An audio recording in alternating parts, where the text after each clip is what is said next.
Dear plus one comma students, good morning. Let us continue the chapter 25,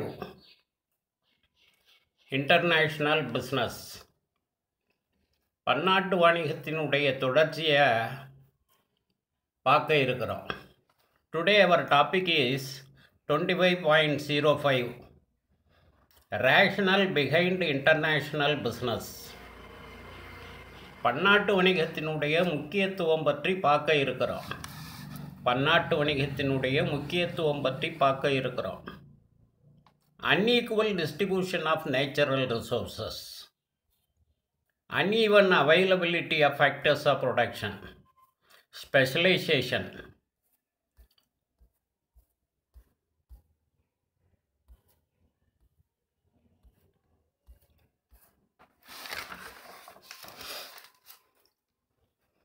cost benefit.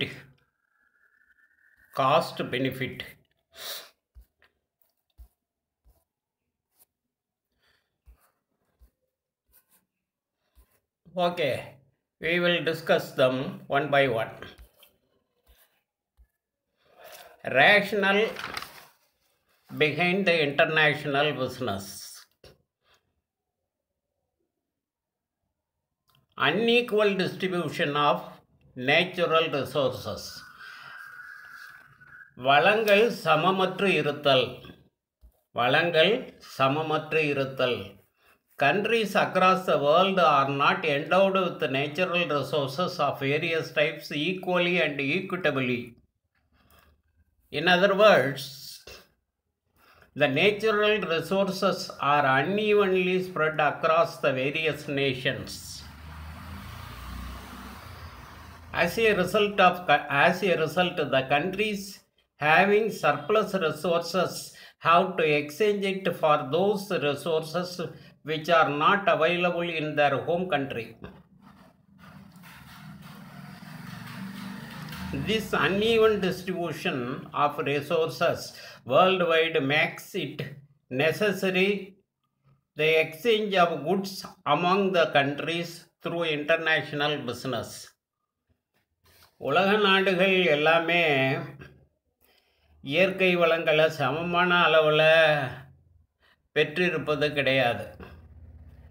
இதன் காரணமாக இயற்கை வளங்களை உபரியாக கொண்டிருக்கக்கூடிய நாடுகள் அதை பற்றாக்குறையாக இருக்கிற நாடுகளோட பரிமாற்றம் செய்துக்கிறாங்க. சமச்சீரற்ற பகிர்வுன காரணமாக உலக நாடுகள் பன்னாட்டு வணிகத்தில் பொருள்களை பரிமாறிக்கொள்கிறாங்க. சமச்சீரற்ற வள பகிர்வு காரணமாக உலக நாடுகள் உபரியாக உள்ள அந்த வளங்களை பற்றாக்குறையாக உள்ள நாடுகளோட பரிமாறிக்கிறாங்க, வித்துடுறாங்க, வருமானம் ஈட்டுறாங்க. uneven availability of factors of production. உற்பத்தி காரணிகள் சீரற்ற கிடைப்புத்தன்மை.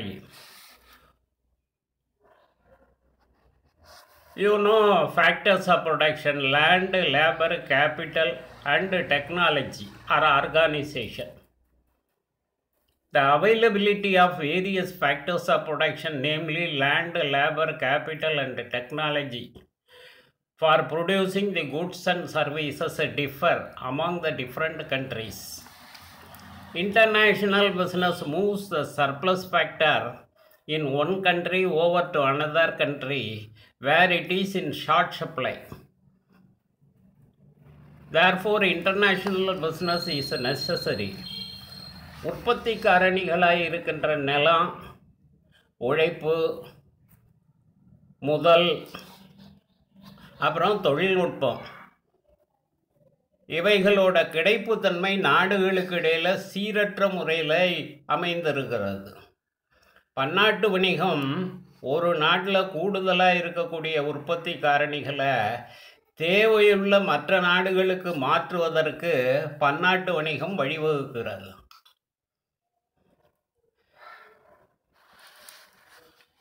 ஸ்பெஷலைசேஷன், சிறப்பு தேர்ச்சி.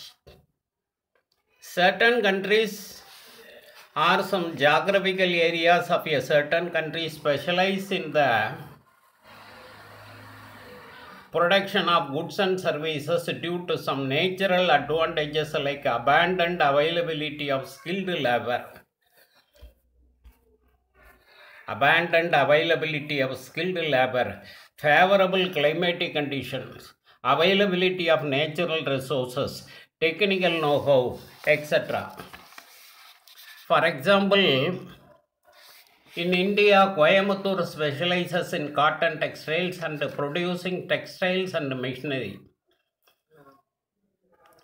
Tirupur specializes in manufacturing oisery products.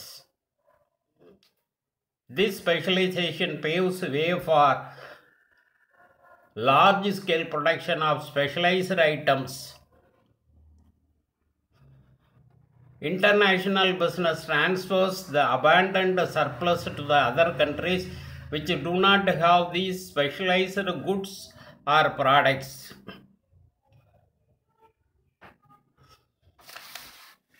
சில நாடுகள் அல்லது குறிப்பிட்ட நாட்டினுடைய சில பகுதிகள்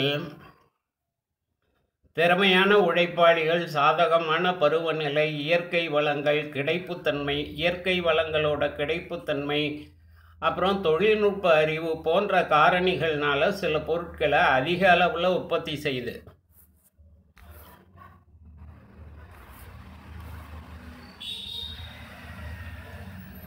உதாரணமாக கோயம்புத்தூர் பருத்தி ஆடைகளுக்கும் திருப்பூர் பின்னல் ஆடை பொருள்களுக்கும் சிறப்பு தேர்ச்சி பெற்று விளங்குகிறது. சிறப்பு தேர்ச்சி அதிக உற்பத்திக்கு காரணமாக இருக்குது. பன்னாட்டு வணிகம் அபரிமிதமான உற்பத்தி பொருள்களை தேவையான நாடுகளுக்கு பரிமாற்றம் செய்து அந்நிய செலவாணி ஈட்டுகிறது. Then the last point is cost benefit, அடக்க விலை குறைவு. Production cost varies significantly among the countries due to difference in socio-economic, geographical, demographical, technical and political environments prevailing therein. As a result of some countries are in a better position to produce some goods more economically and efficiently than other countries. This makes the firms engaged in international business import the goods available at lower prices from other countries and exports the goods which bring better prices to other countries. உலக நாடுகளுக்கு இடையில் பொருள்களுக்கான உற்பத்தி செலவு சமூக, பொருளாதார, புவியியல், மக்கள் தொகை, தொழில்நுட்பம், அப்புறம் அந்த நாட்டில் நிலவக்கூடிய அரசியல் சூழல் காரணமாக வேறுபடுது. இதன் காரணமாக சில நாடுகள் மற்ற நாடுகளை விட விலையை குறைவானதாகவும் தரமானதாகவும் பொருள்களை உற்பத்தி செய்கிறாங்க. பன்னாட்டு வணிகத்தில் ஈடுபட்டிருக்கிற நிறுவனங்கள் குறைவான விலையில் பொருள்களை இறக்குமதி செய்து அதை விற்று மிகுந்த லாபம் சம்பாதிக்கிறது. Okay students, thank you.